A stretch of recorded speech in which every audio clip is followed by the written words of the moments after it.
kind of emotions are you feeling today? Well, I wouldn't have played for the New Orleans Saints if it wasn't for Tom Benson. You know, in these parts we do things a little different. I can tell you, after the USFL folded, you know, I played in the championship game with the Oakland Invaders. I was going to the Seattle Seahawks.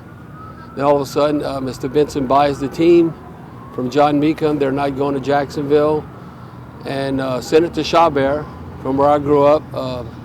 You know, called on my dad and asked what I was doing. Oh, he's going to the Seahawks. Oh, no, he needs to come back home.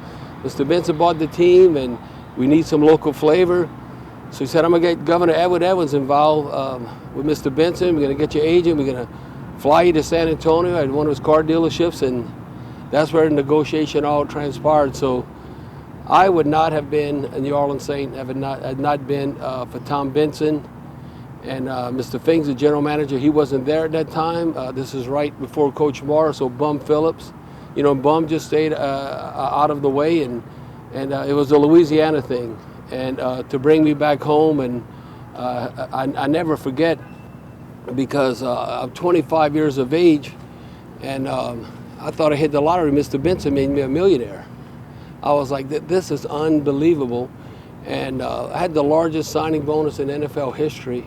Not only lasted a few months, you know, and you got Eric Dickerson and you got Dan Marino, and I was like, who's this Hebert guy from the USFL getting all this money? But, you know, at that time, like Joe Montana, his signing bonus was like right on 800,000. So, man, I was at right place, right time, and Mr. Benson is the one that brought me to the Saints and had me an opportunity to come back and play for your home team. You know, and I knew I could have been the hero, the GOAT. You want to come back, you want to play for a winning team, and they'd never had a winning season. So it was really special playing for the Saints and Mr. Benson, where I felt not only that I was playing for myself and my family, but playing for the whole community, the whole state, where, you know, diehard football fans, it is a way of life, and you really felt that putting the black and gold on and representing the Saints. And you know, Mr. Benson brought me here when I did have the contract problems in 1990. Him and Jim Finks had a deal that he was not going to get involved in any negotiations. Now, the one thing that he did was, like, his goal was to hire the right people and then just step out the way and let them do their job. So, you know, I was gone for 14 years. Then I came back, and the first thing that he told me, he just said, welcome back home.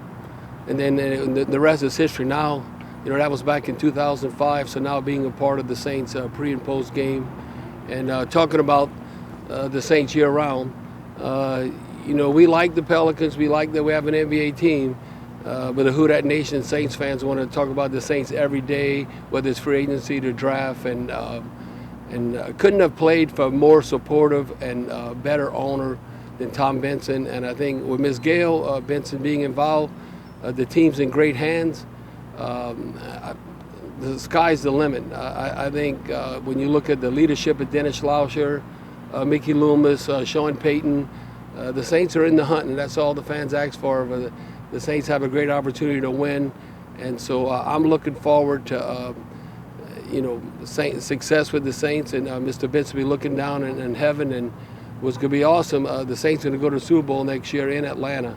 So that's even going to make it, you know, more special. But if you look at Mr. Benson staying in New Orleans, you know, we feel fortunate as fans because we're really a small town, or a big town, small city.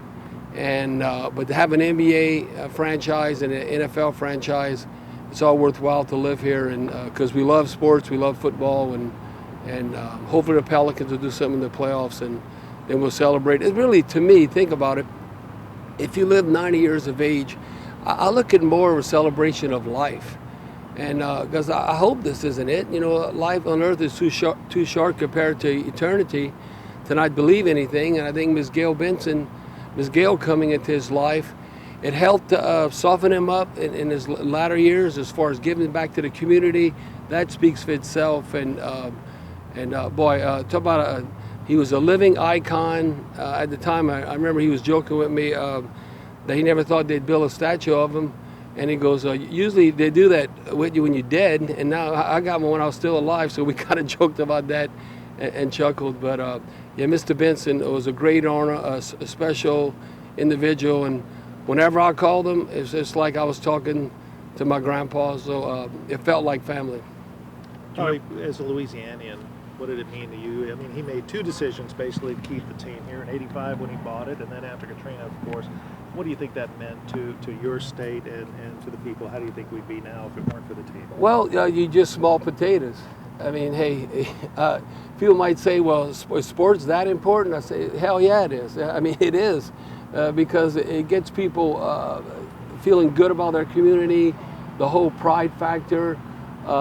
You feel like the team is not only representing the individual players themselves and their families, but they truly realize how much the Saints, or even I think the Pelicans, they got to win something now, but even the Saints, that they feel like they, as a player, you're representing the community and you want to win for them because you know it means so much. Do you remember the first time meeting Mr. Benson and what that experience Oh was? yeah, he picked me up in his jet and flew me to San Antonio, Texas, and worked out a deal, one of his car dealerships there. Him and his brother, two brothers, Jerome and Larry, they had a picture in there.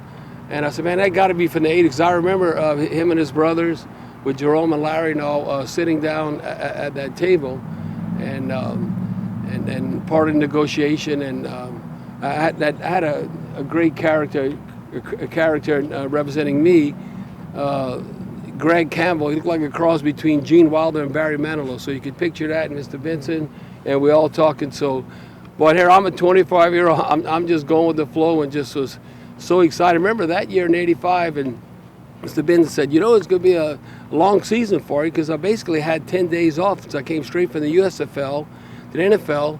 So I was part of like game planning and being prepared to play like for 44 games in 1 year. I mean, it's like when football was finally over that season, I was like, man, let me go scuba diving, let me get away from football, and because it was that stressful. But then the rest is history. We turned around in '87, won 9 straight games, first winning season, went to the playoffs, and boy, that was really special. That's when the Benson Boogie started. Mr. Benson celebrating. Sometimes he'd celebrate almost a little too early for Coach Morris' liking. Because, hey, the game's not over, but it just shows you his enthusiasm.